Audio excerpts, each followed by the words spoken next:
बङ्गुर पालन पनि यस पशु विकास फार्म पोखराको अर्को विशेषता हो। यहाँ विशेषतः ल्यान्डरेस, योर्कशायर, ड्युरेक जातका बङ्गुरहरू पालन गरिएका छन्। यी बङ्गुरहरू उन्नत जातका बङ्गुरहरू हुन्।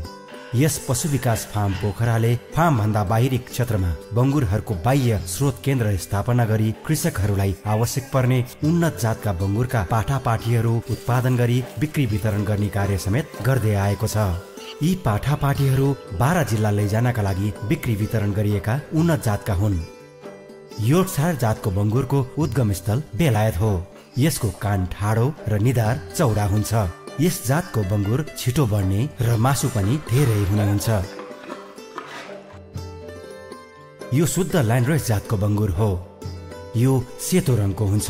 यसको उद्गम स्थल डेनमार्क हो। यस जातको बङ्गुर पनि योर्कशायर जस्तै छिटो बढ्ने र मासु पनि धेरै हुने हुन्छ। यो जातिको बङ्गुरको कान तलतिर लत्रेको, शरीर लामो, ढाड कुप्रो र थुतुनो लामो हुन्छ। यो ड्युरेक जातको फाले बङ्गुर हो। यो जातको बङ्गुरको उद्गम स्थल अमेरिका हो। यो जातको बङ्गुरको कानले आँखा ढाक्न खोजेको हुन्छ र निधार चौडा हुनुको साथै खुट्टा दरो, मजबुत तथा सुनौलो रातो रङको हुन्छ। यस जातको बङ्गुरको भाले योर्कशायर र ल्यान्डरेसको पोथीसँग प्रजनन गराई उत्पादन गरिन्छ। यसो गरी उत्पादन गरिएको बङ्गुरमा बोसोको मात्रा कम भई मासुको गुणस्तरमा सुधार हुन्छ।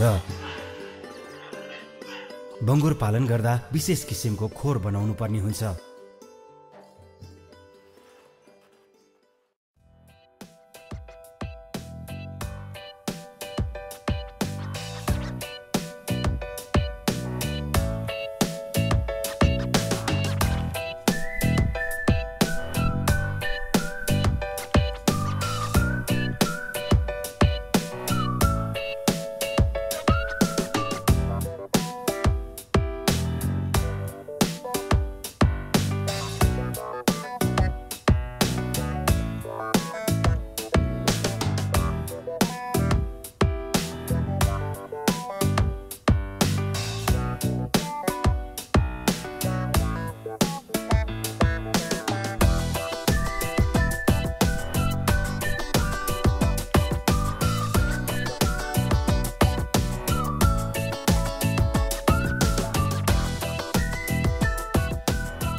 यस फार्ममा दिनको 2 पटक बङ्गुरको खोर सफा गरिन्छ। यहाँ पालिएका बङ्गुरहरूलाई बिहान र साँझ गरी दिनमा 2 पटक दाना खुवाइन्छ। यो ल्यान्डरेस जातको बङ्गुर भर्खर बियाएको छ। यसले दिएका यी पाठापाठीहरू उन्नत जातका हुन्।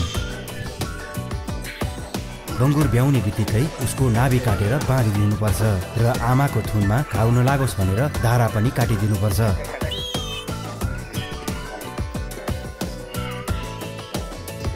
त्यसै गरी अहिले यी बङ्गुरका पाठापाठीहरूलाई विभिन्न रोग विरुद्धको सुई लगाउने काम हुँदैछ। यी पाठापाठीहरूको पहिचानका लागि नम्बर पनि लगाइदिनु पर्दछ।